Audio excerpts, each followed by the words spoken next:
अस्सलाम वालेकुम। बहुत इंपॉर्टेंट खबरें आ गई हैं। भारतीय फ़ौज के जनरल्स आपस में लड़ पड़े, इख्तलाफात उनकी शिद्दत इख्तियार कर गए।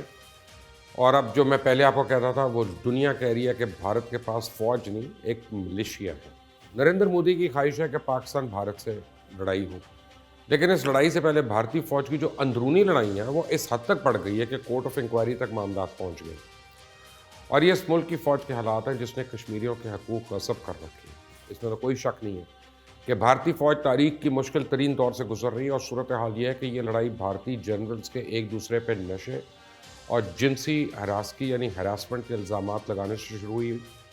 और अब ये लड़ाई कमांडर लेफ्टिनेंट जनरल और लेफ्टिनेंट जनरल के दरमियान नशा और जिनसी हरासगी के इल्ज़ामात से बढ़कर करप्शन और मुल्क दुश्मनी के सबूतों तक पहुंच चुकी है। बात इतनी बढ़ चुकी है कि अब ये खबर मीडिया की जीनत बनी हुई है।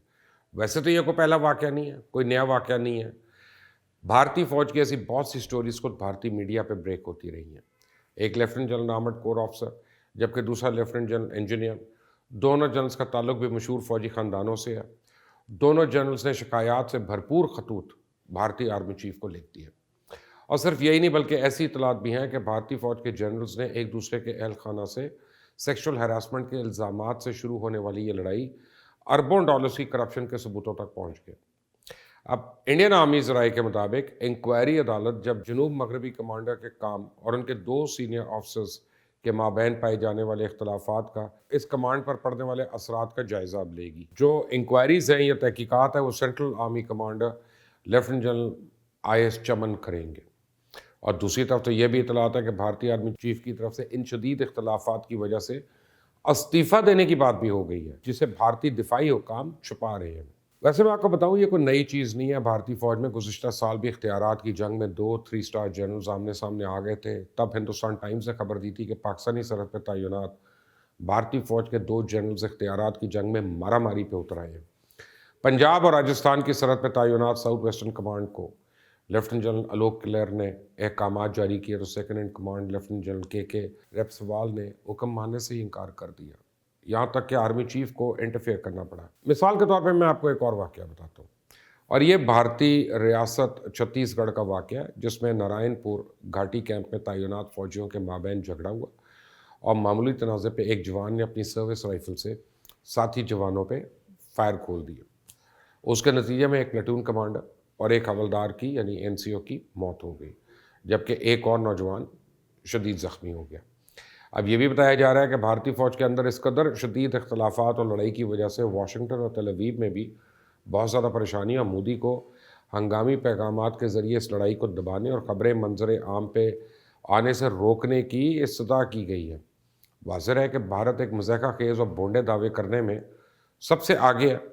और अगर बात पाकिस्तान या पाकिस्तान की खुफिया एजेंसी पर इल्ज़ाम आयद करने की तो भारत किसी मंतक के बगैर इस तरह की बयानबाजियाँ शुरू कर देता है। और यही हाल इंडियन मीडिया का भी है, जो अपनी हुकूमत की ईमा पर ऐसी ऐसी रिपोर्ट्स बनाता है जिससे न सिर्फ भारत की दुनिया भर में जगहसाई होती है बल्कि भारतीय मीडिया की आलमी सतह पर साख मुतासर होती है। एक तरफ जहाँ भारतीय अफवाज, हुकूमत और मीडिया पाकिस्तान पर इल्ज़ाम तराशी में मसरूफ़ रहता है, वहीं भारत की अपनी फ़ौज में मौजूद इख्तलाफात की लहर में मज़ीद इजाफा हो रहा है। सीनियर अफसरान की लड़ाई में जूनियर अफसरान उनकी शामत आती है और भारतीय फ़ौज में शामिल सिपाही और दीगर छोटे अफसरान का मोरल डाउन होता है। इस हवाले से भारतीय फ़ौजों की कई वीडियोस भी सामने आ चुकी हैं। इनमें भारतीय जवानों में भारतीय फ़ौज में पाए जाने वाले इख्तलाफात और छोटे रैंक के अफसरान से रवा रखने वाले नारवा सलूक की शिकायत तो कॉमन ग्राउंड है एक। और भारतीय फ़ौज जो हर वक्त पाकिस्तान के अंदरूनी मामलात में मुदाखलत के मंसूबे तैयार करती रहती है, इस वक्त आपस में दस्तों गिरबां हैं। भारतीय अफवाज के कमांडर्स के हालात ये हैं कि ना सिर्फ वो इख्तियारात का नाजायज़ इस्तेमाल कर रहे हैं बल्कि हदूद से तजावुज़ भी करते हैं। और मैं नहीं कह रहा, ये भारतीय मीडिया इस हवाले से रिपोर्ट कर रहा है। पाकिस्तान से लड़ाई के लिए भारत कभी बराह रास्त हिम्मत नहीं कर पाता, लेकिन नरेंद्र मोदी का भारत पाकिस्तान को अपना दुश्मन समझता है। सामने आकर लड़ने की बजाय वो हर वक्त साजिशों का एक जाल बुनता रहता है और अपने जासूसों के ज़रिए लालची और पैसों की खातिर ईमान बेचने वाले मुट्ठी भर मफाद परस्तों के ज़रिए वो पाकिस्तान के अमन को नुकसान पहुँचाने की साजिशें करता रहता है। लेकिन इस वक्त अपनी फ़ौज की इसकी ये हालत है कि फ़ौजी पस मंज़र रखने वाले अफसरान को भी अपनी हदूद का इल्म नहीं। نہ ہی وہ قواعد و ضوابط کی پابندی کرتے ہیں، نہ SOPs کی، نہ آرمی قوانین کا کچھ خیال ہے۔ ایسی فوج جس کے آفیسرز اور جوان خود قوانین کی پابندی نہ کر سکے، ان کے سامنے علاقائی اور عالمی قوانین کی کیا اہمیت ہے؟ اگر آج کشمیر میں بھارتی افواج تمام انسانی قدروں کو پامال کر رہی ہے، اخلاقیات کا جنازہ نکل رہا ہے، عالمی قوانین کو پاؤں تلے روندا جا رہا ہے، کشمیریوں کو ان بنیادی حقوق سے محروم رکھا جا رہا ہے، تو اس کی سب سے بڑی وجہ یہ ہے کہ بھارتی فوج نہایت ہی غیر پیشہ ور ہے۔ ایک ایسی فوج جس کے سامنے انسانیت کی کوئی اہمیت نہیں، ایک ایسی آرمی جسے علاقائی امن کی کوئی سمجھ بوجھ نہیں، اور ایک ایسی آرم فورس جسے ہمسایوں کے ساتھ بہتر تعلقات کا کچھ علم ہی نہیں۔ حال ہی میں انہوں نے چائنا سے بھی کٹ کھائی ہے۔ اب ایک ایسی فوج جس کے نزدیک عالمی قوانین کی کوئی اہمیت نہیں، ایک ایسی فوج جس کے نزدیک اقوام متحدہ کی کوئی اہمیت نہیں، ایک ایسی فوج جس کے نزدیک یورپین یونین کی کوئی اہمیت نہیں، اس فوج کے انتہا پسند جنرلز نے دنیا بھر کے امن کو خطرے میں ڈال رکھا ہے۔ اور ایک بڑی فوج کی اعلیٰ قیادت جو کہ نہ صرف اندرونی طور پہ نہ صرف لڑائیوں کا شکار ہے، بلکہ وہاں اختیارات کے ناجائز استعمال کی شکایات بڑی کامن پلیس ہیں۔ اور یہ منظرنامہ اس ملک کی فوج کا ہے جو 1 ارب سے زائد انسانوں کی ملک کی فوج ہے، وہ فوج جس نے دہائیوں سے کشمیری مسلمانوں کے حقوق غصب کر رکھے، اور عالمی طاقتیں اپنے مالی مفاد کی وجہ سے اس ملک کے سامنے کچھ بولنے کی بجائے اس کی ہاں میں ہاں ملا رہے تھے۔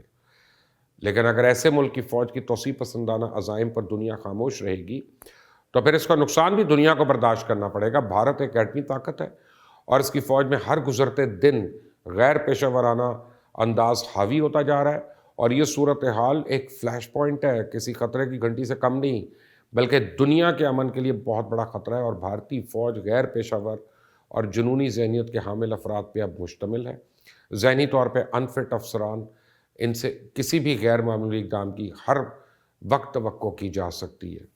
ماضی قریب میں تو اس کی کئی مثالیں نظر آتی ہیں۔ ابھینندن کے طیارے کے گرنے ایسی گرفتاری کے طور پہ دنیا کے سامنے کہ سلسلہ یہیں ختم نہیں ہوتا، یہ سلسلہ وہیں سے شروع ہوتا ہے۔ بھارتی جاسوسوں کی ایک طویل فہرست ہے جنہیں پاکستان میں امن و امان تباہ کرنے کے لیے استعمال کیا جاتا رہا۔ کلبھشن یادیو کی شکل میں ایک مثال ہمارے سامنے ہے۔ کلبھشن یادیو پاکستان کی قید میں، جبکہ گزشتہ برس کراچی سے کئی افراد کو بھارتی خفیہ ایجنسی را کے لیے کام کرنے کے ناقابل تردید ثبوتوں کے ساتھ گرفتار بھی کیا جا چکا ہے۔ چند دن پہلے ہی گلگت بلتستان کے ایک نوجوان مہدی شاہ رضوی نے بھارتی افواج کی پاکستان کے خلاف سازشوں کو بے نقاب کیا۔ یہ ہے وہ نوجوان جو بھٹک کے بھارتی ایجنٹس کے ہاتھ چڑھ کر پھر لالچ کا شکار ہو کر افواج پاکستان کے خلاف کام کرتا رہا۔ اس کام میں سے بھارت کی خفیہ ایجنسی مکمل طور پہ مالی معاونت کرتی رہی، اور یہ سلسلہ یہیں ختم نہیں ہوا، بلکہ بھارتی فوج نے اپنے جاسوس دنیا بھر میں پھیلا رکھے ہیں، مختلف ناموں سے یہ کام کرتے ہیں۔ بھارت کی ان سازشوں اور کوششوں کے باوجود پاکستان آج بھی ذمہ دار اور امن پسند ملک کی حیثیت سے آگے بڑھ رہا ہے۔ الحمدللہ پاکستان نہ صرف منہ توڑ جواب دے سکتا ہے، بلکہ پاکستان بھارت کو حیران و پریشان بھی کر سکتا ہے۔ LOC پہ بھارت بلا اشتعال فائرنگ کرتا ہے، لیکن پاکستان تحمل مزاجی اور صبر کے ساتھ نقصان برداشت کر رہا ہے۔ بھارتی فوج نے تو اقوام متحدہ کو بھی معاف نہیں کیا۔ یہ تمام واقعات ثابت کرتے ہیں کہ بھارت کے ایٹمی اثاثے غیر محفوظ ہاتھوں میں ہیں۔ یہ واقعات ثابت کرتے ہیں کہ ایک بڑی ایٹمی طاقت کی وجہ سے دنیا کا امن خطرے میں ہے۔ دنیا پھر بھی خود کو اگر تباہ دیکھنا چاہتی ہے تو مالی مفادات کی وجہ سے خاموش رہے۔ ایک دن سب کو اندازہ ہو جائے گا کہ پیسوں کو امن پر فوقیت دینے کا انجام کیا ہوتا ہے۔ رہی بات پاکستان کی، تو نہ ہمیں کل مسئلہ تھا، نہ ہمیں آج کوئی مسئلہ ہے، نہ انشاءاللہ آنے والے دن کو مسئلہ ہوگا۔ پاکستان الحمدللہ اپنا دفاع کرنا جانتا ہے، اور اس ملک کے باشعور، عقلمند، جوش اور جذبے سے بھرپور فوج کی اعلیٰ قیادت، جوانوں کے پیچھے ان کی عوام کھڑی ہے، اور یہ اپنے ملک کے چپے چپے کا دفاع کرنے کی پوری اہلیت رکھتے ہیں۔ افواج پاکستان کے بارے میں کسی کو شک نہیں ہونا چاہیے کہ بھارت کو اس کی زبان میں جواب نہیں دے سکتے، اور بھارت نے اپنی حدود عبور کی تو ماضی کی طرح ایک دفعہ پھر بھارتی فوج کو اس غرور کی سزا ضرور ملے گی۔ آپ مجھے ضرور رائے دیں کہ کیا واقعی مودی پاگل ہو گیا ہے؟ بھارتی فوج میں واقعی جو ہے پاگل اور جنونی لوگوں کا ایک ٹولہ جو ہے وہ اوپر آ گیا ہے، پروموٹ ہو گیا ہے؟ آپ اس سے ایگری کرتے ہیں تو مجھے اس میں رائے دیجیے گا، اور اگلے پروگرام کے لیے ضرور گائیڈ کیجیے گا۔ اس چینل کو سبسکرائب کریں، بیل آئیکن کو پریس کریں، اس میں مزید جو ڈیولپمنٹس ہوں گی وہ خود بخود آپ تک پہنچ جائیں گی۔ Until the next time, Allah.